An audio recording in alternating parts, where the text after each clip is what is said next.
found out today looking at our anatomy, we're always refreshing, right? You think you're pretty good at understanding the anatomy of the attachment sites. You've been doing this for so long.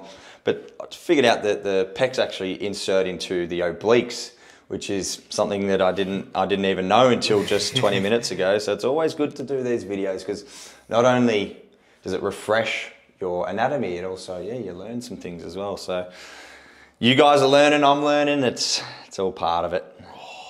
Jason's getting a good treatment. I'm getting a good treatment, I love it. Yeah. It's great. Hey guys, Darcy and Jace here for another YouTube video. Today we're discussing the pecs and how they may be influencing your posture, things like upper cross syndrome, limitation in your shoulder range of motion, and pain at the anterior part of your shoulder. So we've got Jace as a model, but we've also got the skeleton here, bones, just to go through some of the anatomy of where these muscles attach and why they're contributing to these poor postures and dysfunctions. So our pec minor, right? So our 3rd to 5th rib is where that pec minor originates. So it sort of like comes into this portion. That way does. Thanks, mate. And attaches to our scapula, yeah, the back of our shoulder bone, yeah, so into our coracoid process. So tight pec minor can pull the rib cage and the scapula forward and down, and you end up in, yeah, sort of this rounded posture. And as for our pec major, we've got attachments of our clavicle onto our sternum and then into our bicipital groove of our humerus, meaning when the pecs are tight, it's pulling this down and forward, ending up in a posture like Jace, where we're internally rotated, anteriorly pulled, and yeah, we're getting tight upper traps, forward head posture because of all of our compensations and things that are going on. So the importance of treating and unraveling that to get our posture into a more of a neutral position and allowing the function of our shoulder is pivotal for somebody to have shoulders that are performing well, right? The mechanics of those shoulders are feeling good and not in pain. So let's focus on Jason's right pec. I'm going to show you how we target that, just getting my wax. So we're going to start with pec major and then we're going to get more precise with our pec minor. So what I like to do, using my pisiform, left hand for the right pec, is purchase. So I'm getting a little bit of anterior deltoid there, but I have to because I want to get into that slot. So falling off this little ridge and getting into the groove there. That's good. Yeah. Nice. Jason actually does have some limitations in his shoulders, which he's had for quite some time, external rotation. We've been working on it over the years and... Yeah, what were you going to say? No, just probably not enough. Not enough. Not enough work for how much treatment we're in, rounded posture, or just particularly through my pecs and shoulders. Yeah. Just locking in to treat people for 10 hours a day. But yeah, it's getting better. Yeah, if you picture the positions we're in, so if I'm constantly doing this into someone's lower back or shoulder or pec, think of where my rib cage is and where my shoulder is and my scapula in those positions. So we are, sorry, I'll fix this for you. No, you're right. We are considerate of our postures when we're treating for longevity as a practitioner. You know, we want to be doing this for 15, 20, 25 years. You're not going to last as a practitioner if you're putting strain on your shoulders or neck or back because of the poor technique that you're using when treating. All right, so I'm pushing the ribs have a nice spring to it, right? So I can feel that I'm working onto those ribs, working in between the intercostal muscles, but also getting to that bone depth. So that's where I'm collecting the debris, the build up, the trigger points. This is certainly still just like my opening stroke. So I'm getting a good feel for what's going on in there. And what I like to do is get really close to that sternum and work down. Good, Jace. Oh. Nice, so we've targeted along the clavicle and into the sternum there. My next stroke, because I like to make sure I'm collecting all the fascia and all these crossovers here, is right hand in that groove. Luckily, Jason's so ripped, I can easily Thanks, Darcy. establish where I need to go and just go through that section there. So now we're working. This is probably where you find most of your pain or discomfort. If you've got anterior shoulder pain, it's sort of more into this area. I mean, I do find clients have pain in the pecs, but I think we've all suffered, or a lot of clients I see have suffered from anterior shoulder pain. This is where you're going to get the most effective sort of treatment. Yeah. You're going to release most of the tension. Just detaching those tight tendons that are pulling on that coracoid process and pulling on that humerus. So releasing through there, opening up, and see how Jason's in external rotation there. Yeah, so it's having a good, to that. Yeah, as opposed to just to help to promote that opening of the shoulder. Yeah. So feeling really good, getting some nice strokes through there. Pec minor is always the most sensitive. So a couple of warm-up strokes, and then I'm going to show you. If we bend Jason's elbow, this is more, I'm going to use his shoulder to actually create the torque and the movement. So I pin, I'm going to go a little bit more round, and then I move his shoulder. Oh, yeah. Oh. Thinking and considering the joint action of these muscles, how it adducts, so brings the shoulder here into the midline of the body. We're going to release and lengthen that and abduct, externally rotate, and get a really nice pin and stretch through there. How's it feeling? It's there? good. It's good. It's really good.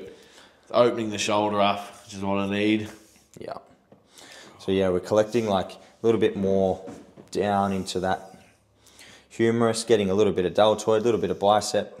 Want to make sure we are working those tendons and attachment sites. Fair bit of weight into that. Oh yeah. And stretch it out. That's good there.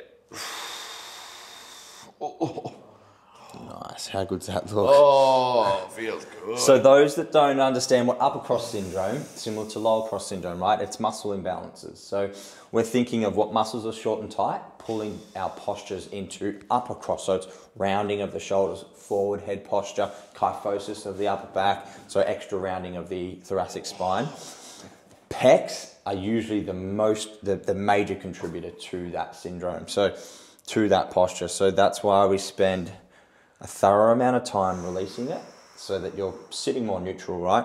So you're functioning through your upper back, through your neck. You're not putting extra strain on like your scalenes, your suboccipitals, all these muscles in your neck that might be contributing to neck tightness, upper back tightness.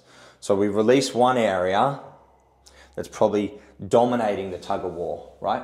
If we're thinking of a tug of war, we've got some big 6'5", 150 kilo tanks at the front, and then we've only got some little mini guys like me at the back trying to pull it back, right? Don't undersell yourself, Darcy. You're doing well there, mate. If there was 10 of me, I'd smash them. All right, so now we're going to target pec minor. So we feel the tenderness and fibrotic tissues of this here. And then what I do is I actually want to focus on that. So we've got first rib is right under our clavicle there, second, third. So we can trace that out to here and start to feel where that pec minor is going to be attached into. That's good.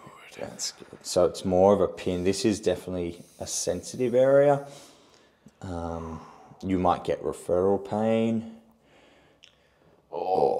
Reinforce. Yeah, there it is. You can really feel on Jay's how solid that is. This is really going to actually help him to unravel some tension there. Feels like he wants to move it a bit. Just a little bit. There's a bit going down the inside of the elbow. Yeah. For those that are playing along at home. Yeah. Bit of referral. Yeah, for those playing along at home, give this a go or book in with one of our practitioners. If you've got pain at the front of the shoulder, even pain in your neck and shoulder blades around that scapula, just think of how these guys are dominating that position and over contributing to your roundness in your upper back. Get this settled and our rib cage can sit more neutral. It's all about the positioning of our rib cage when we're considering upper cross syndrome. And our ribs are going to be anteriorly tilted. So we're considering that pushing into this, we want to externally open them up. If you're watching this on your laptop or your phone, I guarantee you're probably sitting like this. Yeah. I've just caught you out. Yeah. So you need this treatment. Yeah. All right, now we're going to go bit of a grab, pinch. Oh.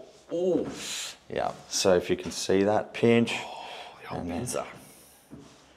It's a nice way to get good purchase of all of that tissue and really focus on the pec. Found out today looking at our anatomy, we're always refreshing, right? You think you're pretty good at understanding the anatomy of the attachment sites. You've been doing this for so long. But I figured out that the pecs actually insert into the obliques, which is something that I didn't even know until just 20 minutes ago. So it's always good to do these videos because not only does it refresh your anatomy, it also, yeah, you learn some things as well. So you guys are learning, I'm learning, it's all part of it. Jason's getting a good treatment. I'm getting a good treatment, I love it. Yeah. It's great. Oh. It might help you guys get out of pain if this is what you see and it resonates with you. Yeah. Oh, Scheißenhausen. Oh. We should have tested before what your external rotation was like. Oh, it'll be through the roof now. It'll be better, let's hope. But yeah, you can just feel the tissue starting to melt, getting the blood flow into there. And just switching off these overactive, chronic, tight pecs. Oh, yeah. Up in there too. Yeah. Oh. Should have seen the size of the pecs of the guy that drew the cartoon of me. Oh, jeez, yeah. He put some size on him. I was like, thanks for that. Happy days. And the arms. Jeez, he definitely improved my arms there. Thank you for that. Little shout out to Brett. So a lot of the time, yeah, with anterior shoulder pain at the front here, it's generally right in this area here. It's a bit hot on Jace. That's good. So working these little channels and grooves in between there. Jace is enjoying it as a look at his face. Yeah. Oh.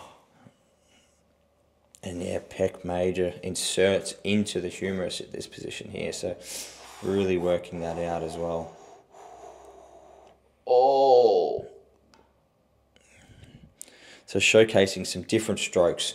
I would spend, 20 to 25 minutes on one side of your pec and do 20 to 25 on the other one. I'm going to show you one more. So this is working the sternum, getting those upper abs. And just think as well, like if you're compressed and tight in here and anteriorly tilted in your rib cage, the limitation of how much air you can breathe into your lungs is going to be compromised as well. So we're starting to release through here. All of a sudden, I can breathe a little bit easier. Like, mate, that's something we need to do all day, every day. If you're compromised through your breath because of the position of your scap and the position of your ribs, because of tight pecs, then yeah, let's release those and improve the quality of life. Everybody wants to breathe properly. No. So if you're doing like aerobic fitness, you're going to the gym, you're on the cross trainer, you're on the bike, you're on the treadie, playing footy, whatever it is, marathons, triathlons, treating your pecs, treating your upper traps is actually going to help improve the mechanics of your breathing and being able to inhale more air, get more oxygen into your blood. Those pH levels up and you're actually going to be able to run further. Especially if you're someone that breathes and your shoulders shrug up like this when you're breathing. You're trying to use your traps to breathe. So yes, your chest should expand, but it shouldn't be coming up like this. Using our upper traps and scalenes. Right, I'm going to go under the nipple. I want to make sure this is a full comprehensive, getting all of the tissues. Good thing I've only got small nipples. Yours would be, mine would be bloody... dealing with dinner plates down there. Rub them off, the big pepperonis. All right. Doesn't like mentioning the dinner plates. That's what he gets. Picks on my nipples. Not picking on, just pointing out. I'm sure some people prefer the size of... I'll show you another one. So this is an elbow. He's trying to shut me up. Oh, the drag. Bit of a fascial drag, bit of Chinese burn, Jace. Bit of choke, yeah. I didn't lube him up. That's all right. We'll just... Oh, that's good. Yeah, that's really detaching that tight. Yeah, it feels like he's stretching his neck and that platysma. Pull, the ninja platysma. Ninja be happy about this one. Oh, yeah. Really, really good. Oh, talk about comprehensive. Yeah, mate. Oh, Gonna have to do the other one on off video. Show me how that feels, man. oh, geez, I reckon she's pretty good in comparison. Let's have a look. We'll go side on. Yeah. Oh, nearly falls off. And that one's pretty stuck. Yeah. And I can feel like this one, I almost have to arch my back to create the movement. Where when I do this, like I can keep my ribs in a relatively neutral position. Yep. And it actually opens up a lot further. Like I reckon my elbows or wrist has got to that 90 position for a long time. So great. So just in 15 minutes, we can showcase how bodywork can be so effective at changing postures, improving range of motions, and therefore bettering the quality of your life. Because we want to move through life pain-free. We want to be able to have fun in life as well. Absolutely. So enjoy. Make sure you do like, comment, subscribe. Head to our Patreon for more exclusive content. And we'll see you guys soon. Thanks you very much. Thanks, guys. Thanks, Darcy. Done.